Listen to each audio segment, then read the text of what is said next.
नमस्कार, मी आहे वैष्णवी कथलकर। आपण बघत आहात CTV न्यूज। नजर प्रत्येक बातमीवर।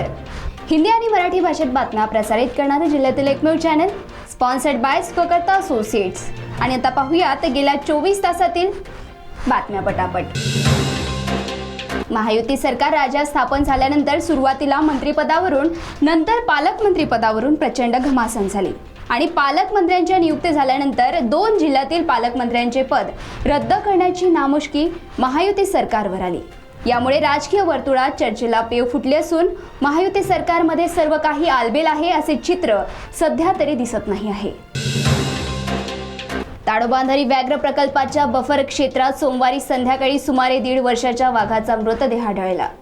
गेल्या 20 दिवसातील वाघाचा हा 9वा मृत्यू आहे। त्यामुळे जानेवारी महिन्यात वाघांवर संक्रांत आल्याचे दिसून येत आहे। सध्या महाराष्ट्रात विशेष करून विदर्भात बिबट्यांची संख्या वाढल्याने शेती कामावर प्रचंड प्रमाणात परिणाम दिसून येत आहे। त्यामुळे एकीकडे दक्षिण आफ्रिकेत परवाना घेऊन बिबट्यांची किंवा वाघांची शिकार केली जाते, तशी योजना महाराष्ट्रात सुद्धा अस्तित्वात यावी याकरिता काही वन्यजीव प्रेमी प्रयत्नशील असल्याचे समाज माध्यमांवरून कळत आहे।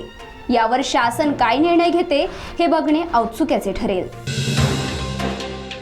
वरोरा शहरात एक मित्र आपल्या मैत्रिणीला घेऊन फिरायला गेला असता तिथे दुचाकीवर आलेल्या दोघांनी मैत्रिणीच्या मित्राला चाकूचा धाक दाखवून प्रथमतः 1800 रुपये त्याच्या खिशातले काढले आणि नंतर त्याला 5000 रुपये ऑनलाईन ट्रान्सफर करण्यास सांगितले। या प्रकरणाची तक्रार पोलीस स्टेशनला केली असता 5000 रुपये कोणाच्या नावावर ट्रान्सफर झाले हे पोलिसांना आढळले आणि पोलीस अधिक तपास करीत आहेत। स्थानिक स्वराज्य संस्थांच्या निवडणुका तोंडावर येऊन ठेपली असतानाही काँग्रेस पक्षाला चंद्रपूर जिल्ह्यात अजूनही जाग आली नाही। एकीकडे भारतीय जनता पार्टी मात्र जोमाने स्थानिक स्वराज्य संस्थांच्या निवडणुका पार पाडण्याकरिता एकजूट होऊन कार्य करत आहे, तिथेच काँग्रेस पक्ष मात्र पक्षश्रेष्ठींची वाट बघत असल्याचे चित्र जिल्ह्यात दिसत आहे।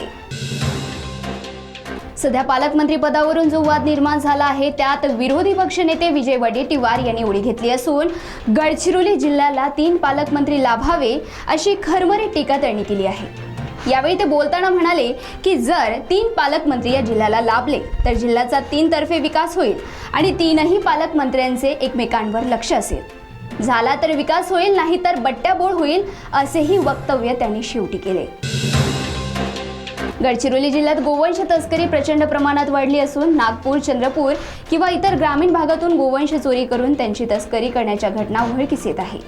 मागील महिन्यात कोरची तालुक्यात 116 गोवंश यांची सुटका करण्यात आली, परंतु मुख्य प्रश्न हा आहे की पोलीस नाके असताना सुद्धा गोवंश तस्करीचा धंदा जोमात चालतो कसा, हा प्रश्न मात्र अजूनही अनुत्तरीय आहे। चंद्रपूर महाऔष्णिक विद्युत केंद्र सुरू असलेले संच हे 40 वर्ष जुने झाले असून यामुळे प्रदूषण वाढ असल्याचे वक्तव्य माजी मंत्री तथा आमदार सुधीर मुनगंटीवार यांनी केले। चंद्रपूर महाऔष्णिक विद्युत केंद्र निर्वाणीचा इशारा देताना त्यांनी सांगितले की हे संच बदलून आता नवीन तंत्रज्ञानाचा वापर करून चंद्रपूर वासियांना प्रदूषणापासून मुक्त करावे, अन्यथा हा वाघांचा जिल्हा असून वाघ पंजा मारल्याशिवाय सोडणार नाही, या भाषेत त्यांनी आपल्या सरकारला घरचा आहेर दिला आहे। गुन्हेगार आणि राजकीय क्षेत्रातील व्यक्तींचे संबंध आता लपून राहिले नाहीत। गेल्या 5 वर्षात 801 गुन्हेगारांना आमदार आणि खासदारांच्या पत्रावरती जामीन मिळाल्याची माहिती अधिकारातून उघडकीस आली आहे। त्यामुळे राजकीय वरदहस्त लाभलेले गुन्हेगार हे दिवसेंदिवस जबर गुन्हे करण्यास प्रवृत्त होत आहे, असे चित्र सध्या दिसून येत आहे।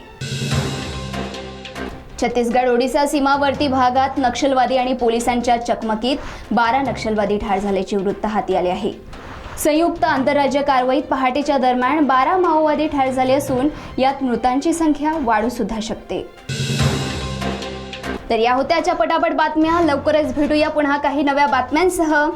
तोपर्यंत अशाच बातम्यांची अपडेट घेण्यासाठी बघत रहा विदर्भातील अग्रणी CTV न्यूज। नजर प्रत्येक बातमीवर। नमस्कार।